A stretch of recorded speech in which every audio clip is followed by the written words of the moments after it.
The average age of an American citizen is 38 years old. Now, you may think that the average age of a senator would be reasonably close to this number, and that would be a reasonable assumption, but you would be incorrect. The average age of a U.S. senator is 64 years old, with 55 of the 100 being over 60, and the oldest one is 87. The House of Representatives is just a tad bit younger, coming in at an average 58 years old. So why? Why is it that the most important decisions regarding this country are made by people who could, legitimately be in nursing homes? You may be thinking, what do I really care though? They have the most experience out of anyone, and they've been doing the job for like what seems forever. But the problem is that these people on the brink of death are making major legislative decisions that will affect future generations. Future generations will be forced to tackle certain problems with a higher sense of urgency, take climate change, for example, because their predecessors didn't do a damn thing about anything that didn't concern them. Today, I'm going to talk to you guys about why it is vital for us to start electing younger politicians for big public offices. I'm going to start by telling you guys why old people are always the ones elected, and then we will go over how to make it so younger people have the ability to run and hold public office. So, firstly, I'm going to talk about why we as a country continually elect older representatives into office and why nobody really has a real problem with it. So, like I said earlier, according to CNN, the average age of a U.S. senator is 64 years old. That's almost 30 years older than the average age of an American. So why? Why is this the case? There are two plausible reasons for this, according to College Magazine, and it's demographics and electability.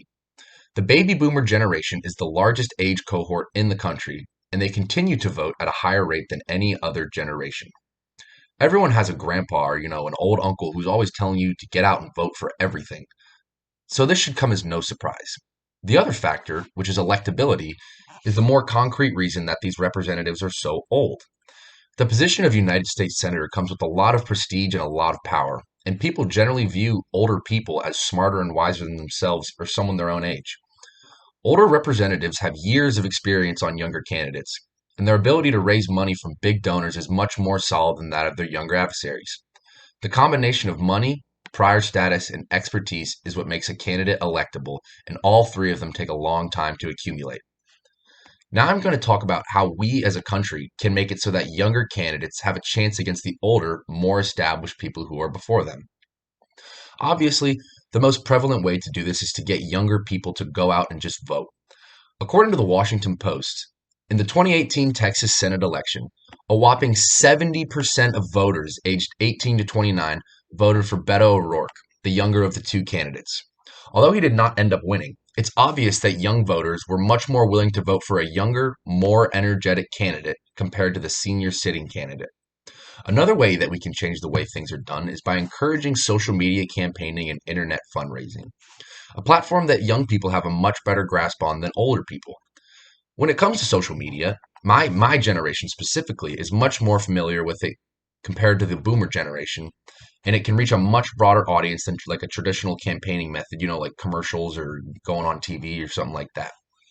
Bill Cassidy, a Louisiana senator, has suggested that candidates running for major office should be subjected to an official medical review from a nonpartisan authority, such as like a military hospital, in order to address concerns over health, memory, and cognitive ability. Others believe that this is an invasion of privacy, and candidates shouldn't be forced to share information that has nothing to do with one's ability to hold office. But when age is a real factor, this criteria does play into someone's ability to perform in office, and it should be required that all representatives display that they're 100% there upstairs. Having old people in positions of power is not all that bad. After all, everyone deserves a representative that they feel represents them and their beliefs, so old people definitely have a place when it comes to deciding on how things should be done in this country. The problem is that all of them are old, and they just keep getting older. By electing younger politicians to office, the entirety of America will be represented more fairly and equally compared to what it is now, and problems that have been continually put off would be taken head on. Because let's be real here. I mean, the prospect of running out of fossil fuels is a much scarier concept to someone who's 25 rather than somebody who's 85. With a more equal and diverse group of people in charge of our country, an increase in the different perspective provided by everyone, and a certainty that the people in charge have their wits about them, the possibilities are endless with what we could accomplish.